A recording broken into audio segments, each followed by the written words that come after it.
When the unexpected plunges us into a life and death emergency, sometimes only our own inner strength can keep us alive. I'm William Shatner. Tonight, 2 stories of courage against all odds on Rescue 911.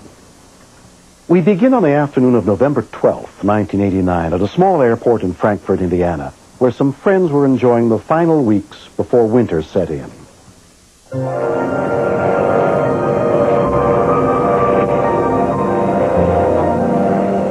When you leave the door, every cell of your body is focused on what you're doing. So that's the great part about this sport. It's so totally captivating. Having performed at many skydiving exhibitions, Mark Schlater and his friend Steve Kivett were rehearsing a stunt known as an intentional cutaway. On this particular day, we were using a very small 12-foot parachute. Never was it intended for carrying a man. If you hang a man under this parachute, he's going to hit the ground at 50 to 60 miles an hour. Now, one more time, on the exit. So I explained to him, here's the way it's packed. I want you to hold it between your hands, twist out into the airflow, and put it behind your head. With both hands up, toss it. After riding the small cargo chute for a while, Steve would then cut it away so he could release his main chute. We decided to do this jump from 8,000 feet. The higher you are, the safer you are, because the more time you have to deal with an emergency. 4 other people in the plane were planning to jump at 5,000 feet, including Steve's girlfriend, Angie Sellers. I was getting ready to make a skydive myself. I had a new system that I'd never jumped before, so I was pretty nervous.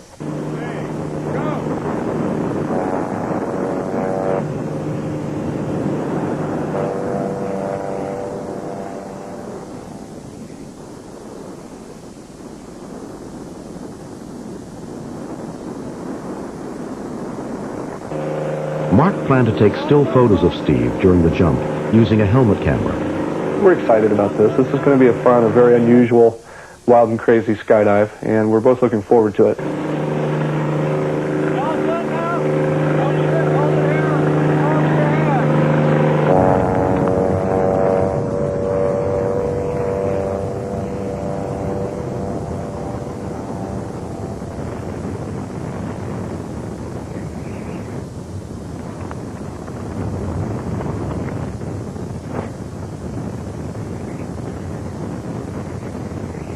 Everything appeared normal.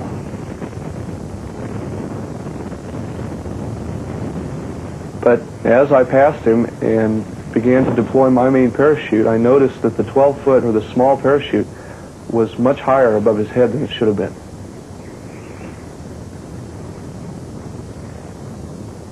So there's an instant there that something has gone wrong here. I don't know what it is. I hope that Steve knows what it is, but at any rate, we have plenty of time to figure this out. With a 50-mile-an-hour rate of descent and me with a normal open parachute, the only way I could match his rate of descent was to put my canopy in a violent spin. And I'm spiraling and he's roaring out of the sky.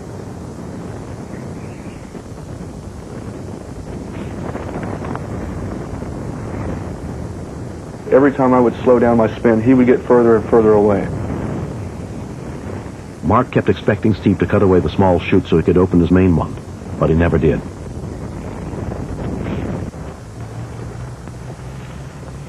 Angie was unaware that Steve was having any problems.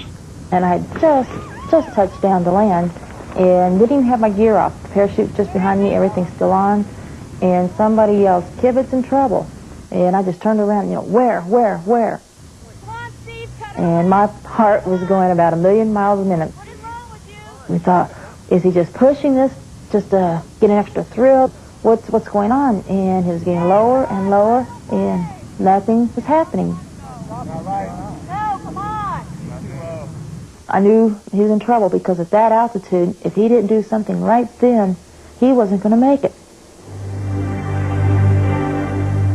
When we continue, That's when it really started to hit me that, my God, he's going to have to land with this small parachute. And I had no reason to think that he could live through that.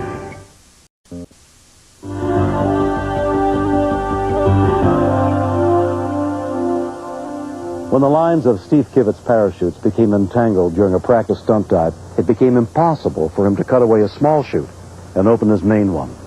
Steve was hurtling towards the ground, out of control, at more than 50 miles an hour.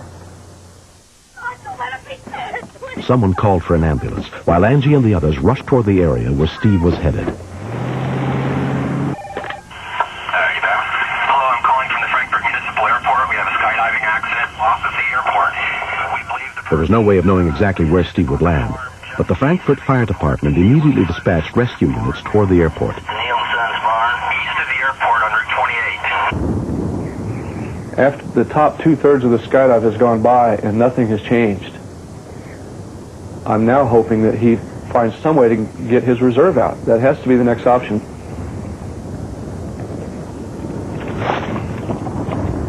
And just as I thought that, he better get his reserve out now, I begin to see the red fabric coming off. But it doesn't catch air, it doesn't inflate. And then it really started to sink in. That's when it really started to hit me that, my God, he's going to have to land with this small parachute. And I had no reason to think that he could live through that. I know what a bounce is. I've never, thank God, witnessed one, but there's no way. There's no way on God's earth a person survives that. Oh, man. Gotta get rid of it, Steve. I was screaming on the way down, just yelling to him, "Get rid of it, Steve, get rid of it."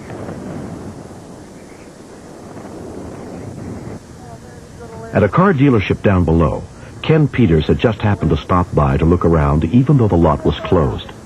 I began to hear voices, but I couldn't really tell audibly what they were saying. So I looked from side to side, couldn't see anybody, but then I just happened to glance up, and I could see two parachutists. The one, judging from the size of the parachute that he was coming down on, he was really in trouble.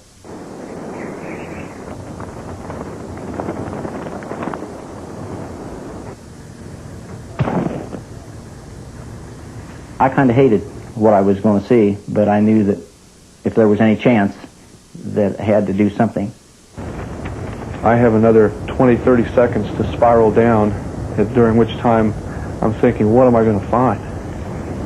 When I get to him, what am I going to see? Am I going to see my best buddy in a crumpled heap? Is he all right? Is he alive? Is he breathing? Don't move. I said, you get out to the highway and tell the ambulance where to turn. Great. The ambulance has been called. Get out on the highway and tell them where to turn in so they can find us. Steve. When I got to him, I can't believe it, but he's alive. Keep breathing, buddy. I started yelling, "Steve, stay with me. Work on it. Fight it, brother. Stay with me."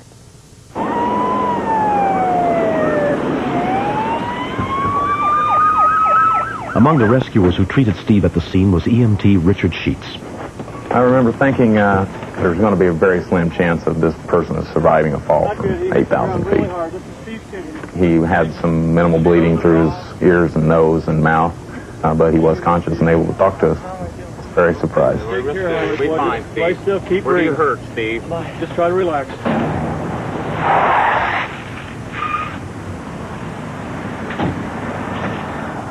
Angie and the others spotted the flashing lights of the emergency vehicles at the car lot.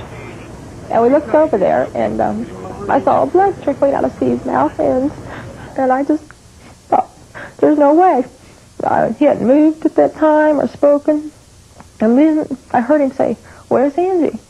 And so I ran over there, and he looks up and says, "Hi, baby," of all things. And I wanted to touch him so bad, but I didn't know what I could touch. And the paramedic said you could hold his hand. Steve was rushed to Clinton County Hospital, where he was examined by Dr. Janine Milet.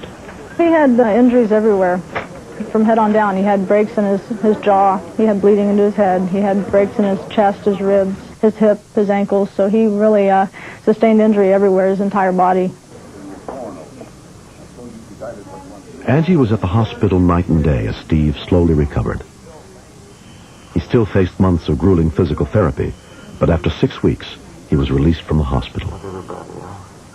The emergency personnel that brought him in were key in making sure that this gentleman survived. One thing it probably did teach me was how much a body could take and still survive. I was very surprised. How high are you going to go? I'm going it. I have thought I was going to die before, but I was never as definite sure as this time. I jumped out of the plane, everything seemed pretty much normal. But as I came out, all the lines entangled, which I didn't know at the time. And then I just threw that little parachute, and that's where all the entanglement started. And you've only got a matter of seconds before you know you're in the index. You know that book is over. There's no ifs, ands, or buts about it. You know that you're gonna die, that you just can't change it. But Steve managed to survive in part because he knew how to land so that the impact was spread over his entire body. And I thought, you're hurt, but you are alive. I kept thinking, I cannot believe I have lived through this. That would have been the thing I wanted to say to everybody that walked up. Can you believe I just lived through that? Can you believe I just lived through that? Amazing. To me, there's only one reason. Steve's sense of survival. He could have just gave up and laid there, and that's been it. But he fought. He fought. A year and a half after the accident, Steve Kivett and Angie Sellers were married. After I started skydiving again, I thought, my goodness, people should never desert their dreams. I really do get to fly. On May 15th, 1990, Becky Day and her children were preparing to return home after visiting relatives in Tecumseh, Oklahoma. But before leaving town, Becky had a last-minute errand to run.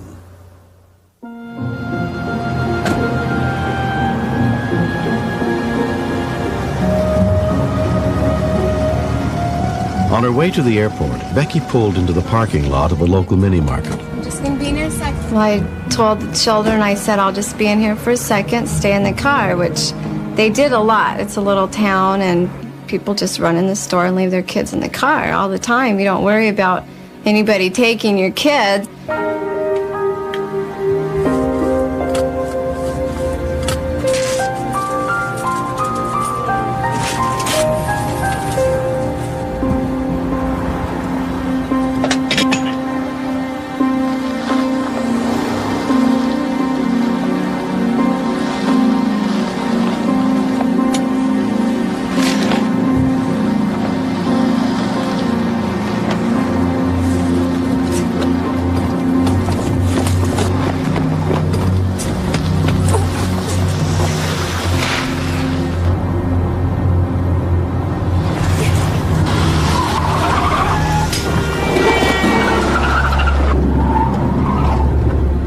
Sheila Ryder happened to be driving by.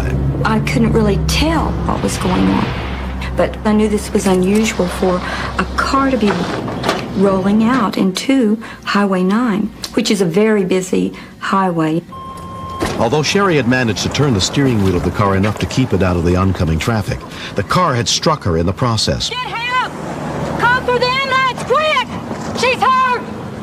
I said, where are you hurt at? She told me, she said, I can't breathe. When we continue. She looked up to me, and all she could keep repeating was, it says, are those kids okay? Are those kids okay? You know, and that'll be in my, etched in my mind forever, I guess.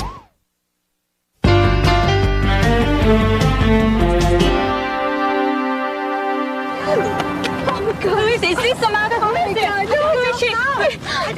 Oh, you guys are okay. Sherry? She just laid there and kind of moaned. She made groaning noises. No, but just don't move her. Don't move her. I was even afraid that she was going to die. Sherry, everything's going to be all right. We're here. Someone at the scene who recognized the victim as Sherry Hagan had immediately called her husband Rick.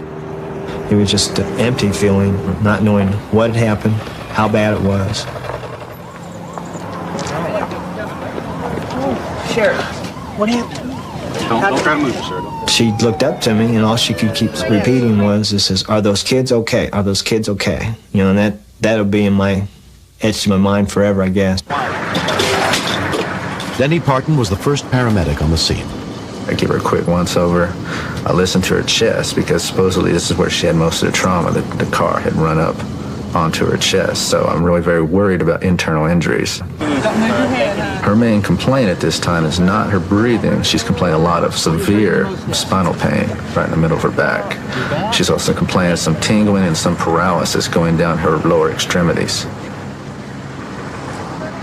She cannot move her legs as well as I think somebody should be able to, probably due to the injury to her spine. 100/70. I felt like if I had not left the kids there, this wouldn't have happened. So there was a real sense of feeling responsible for what had taken place. At nearby Mission Hills Hospital, doctors began running a series of tests to determine the extent of Sherry's injuries. You got the other IV in there? I got it. Yeah. This is gonna hurt. Big out's coming right now. Oh. Squeeze my hand. Oh. Pat Thomason, the administrator who was our friend, just came up and put her arm around me and said, "It doesn't look good, Rick. She's really in bad shape. We may lose her." Sherry was airlifted 60 miles to the trauma unit of Mercy Hospital, where she was put under the care of Dr. Timothy Grody. Tubes, meaning tubes between her ribs and outside her lungs. Broken ribs had punctured her left lung. X-rays also revealed a crushed vertebrae pressing against her spinal cord. She needed surgery, but was not yet stable enough to survive it.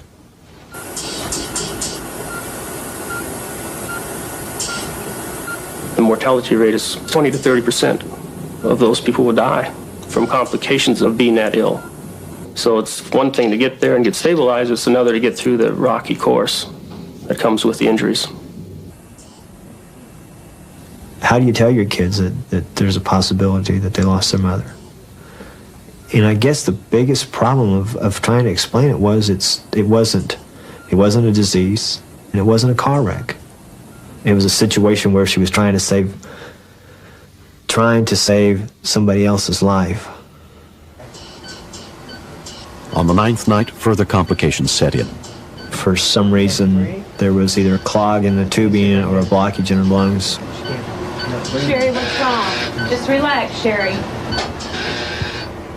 Are you not getting enough air? Okay, slow your breathing down. Rick, you want to Which is, "Rick, you gotta leave." I need some help. Then over the PA system, you hear code blue for room 162.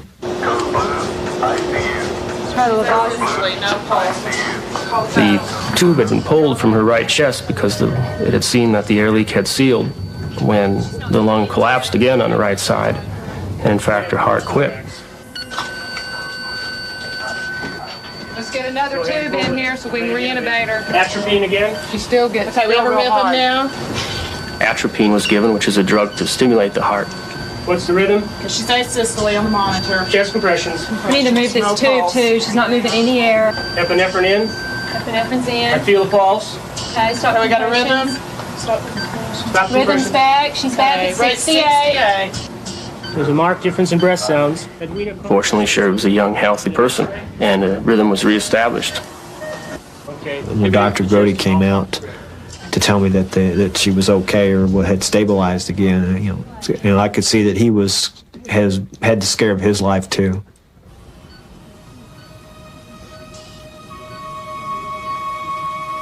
Two weeks later, doctors were finally able to remove the bone fragments from Sherry's spine, but they were unsure whether she'd ever walk again.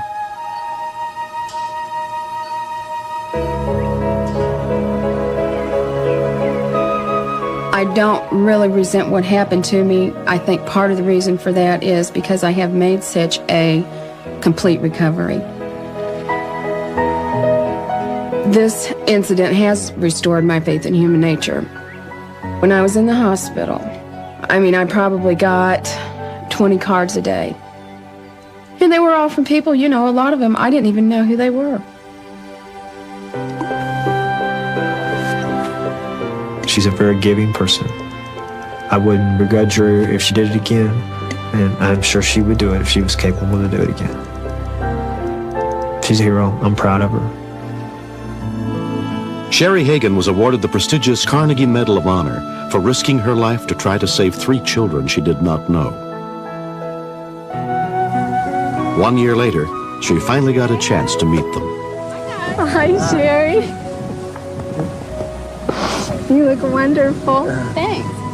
I do watch what I do with the kids, not just with the car, but I find myself a lot more alert to the possibility of danger now with anything that they do. You were the driver. Yes.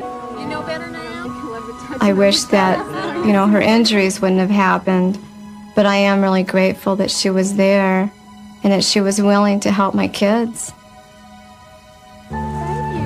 I guess I felt like I had to do something because I'm not the kind of person that would be able to sleep at night if I would have stood there and that car would have went onto the highway and those children would have been hurt. I just wish I could have been a bit more coordinated doing it so that I wouldn't have gotten hurt so badly. But I sleep fine at night now. Come on.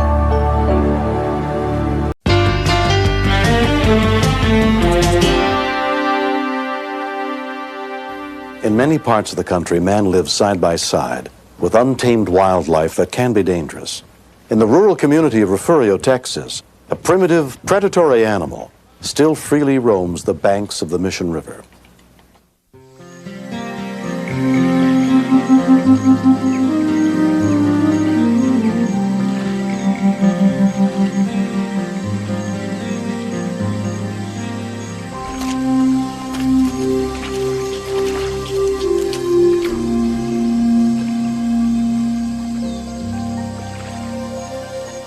On August 2nd, 1991, 8-year-old Brandon Herndon and his 5-year-old sister were visiting their aunt Vernell Waldrop. That afternoon, they decided to go swimming in Mission River, something they had done countless times before. I made the kids wear a life jacket all the time out here. I wouldn't let them be in the water without it. Aunt Nell, look at me.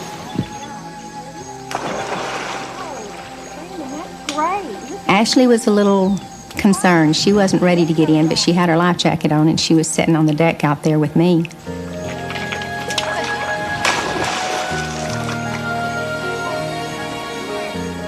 Brandon was going to see if he could swim across the river. Hey, Brandon, how you doing?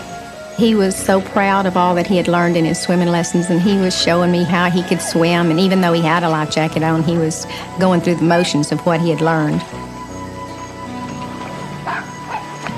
In the house next door lived Chris Stapleton and her husband. Buddy was out on the porch barking. What are you hollering at, baby? Will you be quiet? I seen the little boy out there. Then I seen this log pop up. It didn't take me long to realize that it wasn't a log, that it was an alligator. See it, now look at me. See it, now look at me. It's an alligator. Get that boy out of there. Get that boy out of there. Get that boy. Help!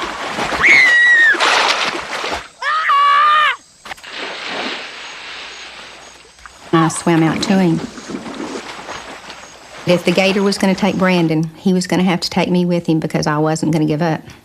Help! Bob, get your gun. There's an alligator with a kid in it, Bob.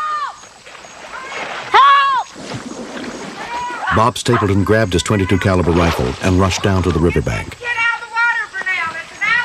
All I could do was just aim, get ready, and set, because the alligator still had a hold of the kid. The little boy started hitting him, and the alligator let go. Hurry, Vernell! I didn't think she'd ever get out there.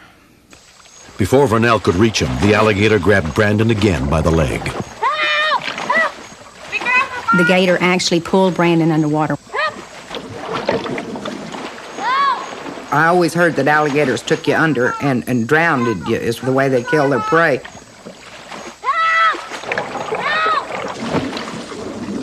About 6 foot before I got to Brandon, the gator had stopped attacking him. Brandon, kick!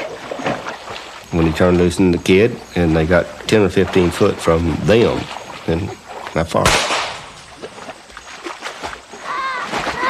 All I knew is that we had to get back to the deck fast.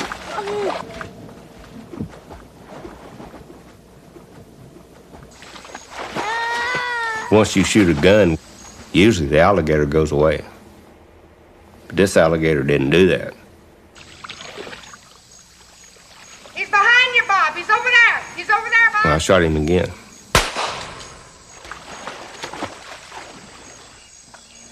Is he okay, Burnell? He had a pretty good gash out of his arm, the inside of his arm, and then on his leg, both inside and out on the knee, the gator had the whole knee part in his mouth.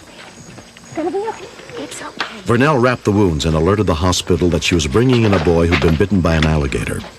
He was shaking and trembling, and he said, "Aunt Nell, am I going to die?" And I said, "No, darling, you're not going to die, but I'm going to take you to the hospital, and we're going to check these out, and you're going to be fine." 8-year-old Brandon Herndon was released from the hospital that same evening. 2 months have gone by, but his mother Sharon cannot forget. I don't know exactly what saved him. Nobody can believe that he's still here. Brandon did tell me that he did think he was going to die. And that's the first time to him that he'd ever been close to death like that. I am proud of myself because I beat up an alligator. I realized that the life preserver was keeping him from going down like the alligator wanted him to. Even though the little boy knows how to swim, if he hadn't had that life jacket on, he would have been in a world of trouble. The report of an alligator attack surprised Game Warden Jay Guthrie. You never expect an alligator to come up and bite.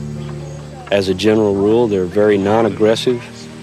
Our main fear is that as a result of this, people will go to killing them out of fear, and there's no need to do that. Just use a little common sense.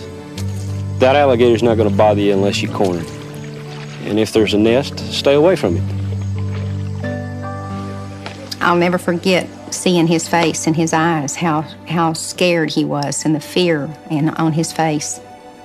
I'll probably remember that for the rest of my life. I will never, ever in my whole life to get back in the river until I'm 38 years old.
On the night of December 2nd, 1989, in San Angelo, Texas, 10-year police veteran Sergeant Roe Wallace was making the rounds on his usual beat. At an all-night convenience store nearby, Clerk Elsie Buttry was working alone. As a patrol officer on the night shift is where I first met Elsie. But I also knew her because her son was coming up through the scouting ranks about the time I was a den master. And she's a real jovial type person, which made it kind of a pleasure to go in and just visit with her occasionally. Well, if a woman is working in these stores at night by herself, in some instances it works against the woman.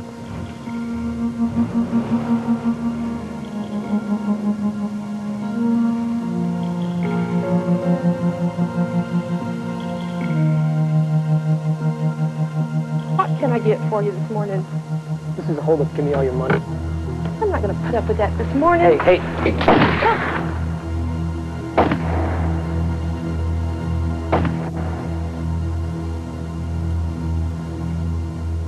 At 5:54 a.m., a call for help came into the San Angelo police. 911 emergency, may I help you? This is Elsie. Today is on the Bryant Freeway. I've just been robbed at gunpoint. Okay, did you get a description? Hold, just stay on the line with me. 1031 robbery just occurred with a 1032 in Bryant. Today's convenience store. 135, 141, a 1031 that just occurred in North Bryant at today's store. We'll stand by for more information.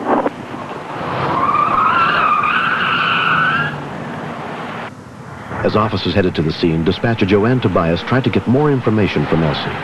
Did you get a description? Has an earring in his left ear, baseball cap, sweatshirt, jeans, tennis shoes. Baseball cap, sweatshirt, blue sweatshirt. I could feel my heart beating at the same time I was talking to her. At that time, I thought, I have to calm down, because if I let her know that I'm excited, she wasn't going to be able to give me the information. You got your doors locked? No, he told me not to move, that he'd be watching me and shoot me through the windows. Okay, can you sit down somewhere? I'm down behind the cabinets where he can't see me. Okay, stay on the line with me. And your name is what? Elsie Buttrey.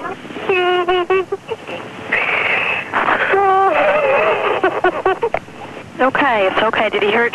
He shot at the floor, and it kind of bounced up on my leg, but I'm all right. The shotgun shells are still on the floor. Okay, he did shoot. 3 times. Shots fired, he did shoot. That subject, 1031 robbery. He does have a handgun. Shot were fired. Last seen on 21 foot towards Glenna. One of the nearest officers to the scene was Roe Wallace.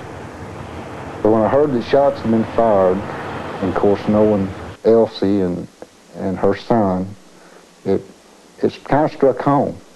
It kind of hit. It's almost like a member of your family.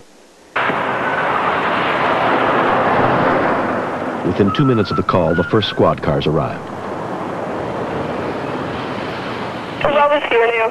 Roe is there? Okay, well, you just talk to Roe, okay, Elsie? Okay, thank you. Okay. Bye. Bye-bye. When I saw Roe, it was great relief. It's like the cavalry coming over the top of the hill. Yeah, what happened? Oh, he shot at me, Roe. She was really, really upset. That's me. It's okay. It really kind of hurt me to know that she'd been through that. Officer Bill Mabe immediately began searching for the suspect. As I came around behind the convenience store to check the area, I noticed that there was a pickup parked there. When I heard that shots had been fired in the store, you know there's an additional threat there, that this person is willing to use the gun that they're carrying. It appeared to have been there all night because all the windows had a very heavy dew over them. We had a very heavy dew that night.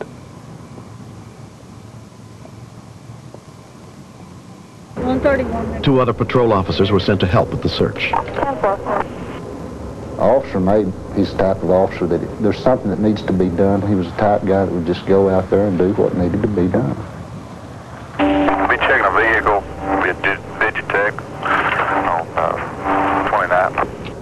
I observed this car parked in the parking lot of a business that had closed approximately a month prior to this incident.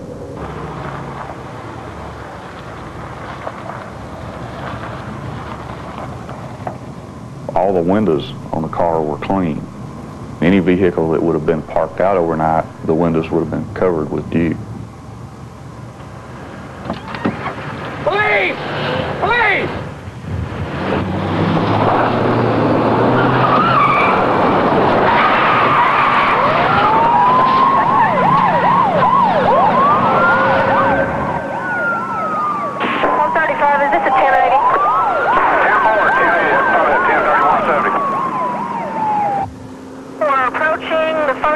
Which I believe is North Van Buren.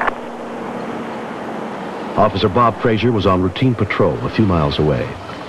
Several other units announced that they were joining the chase. I advised dispatch that I was eastbound on Glenna and I was going directly toward the chase. Complex. I believe they were traveling approximately 75, 80 miles an hour, so they was closing the gap between us pretty quickly. I pulled my unit across the road to set up a roadblock.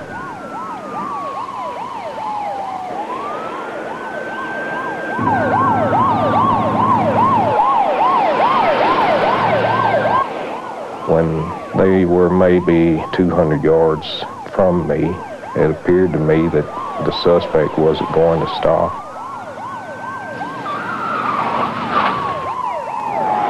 This suspect had a total disregard for his life and for the life of the officers involved. The lead police vehicle experienced some minor car troubles, and he began slowing down. But the suspect was getting away at that point.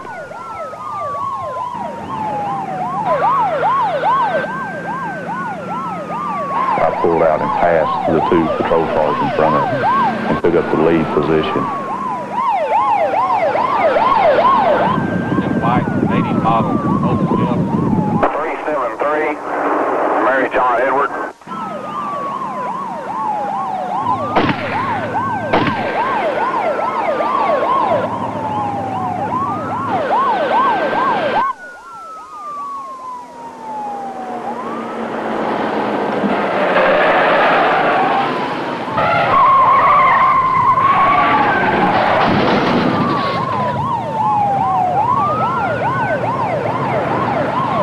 Maid pulled directly in behind his vehicle. Police!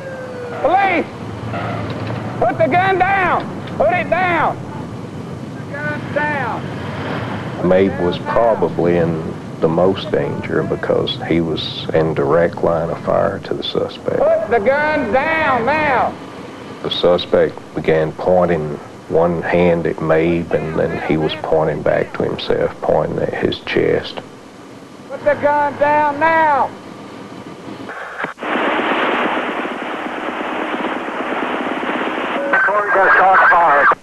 10-4, shot fires logged. The scariest moment to me was when the officer yelled shots fired. I didn't know who had been hit, who was down. 131 headquarters for your name, This was the first time that I had ever shot anyone. Officer Mabe had fired 3 times, hitting the suspect once.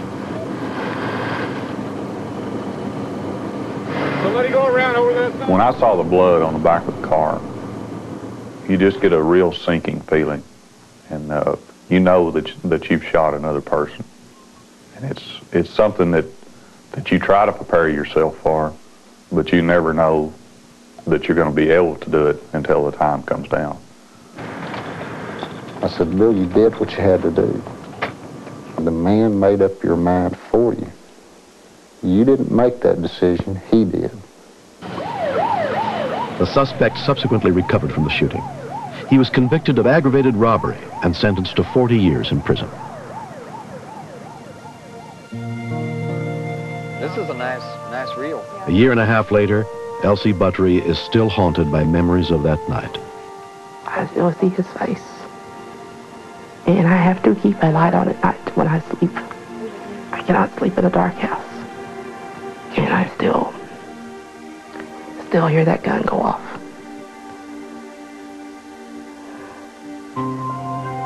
I like helping people. I felt like, yeah, I helped out in doing something. Something was accomplished here, you know, and it made me feel good. Joanne was great on that 911 line. She was real calm. She helped me to stay calm. 130. You get a type of relationship between dispatchers and officers. It's like family, and you feel responsible for that person. I was really impressed with every officer that responded on that call. It just kind of made the bond just a little more stronger. Yeah, it's been a little bit. It's a feeling of relief that you got to go home that day, and he didn't. And you're proud of yourself for doing a good job. I know I did the best job I could.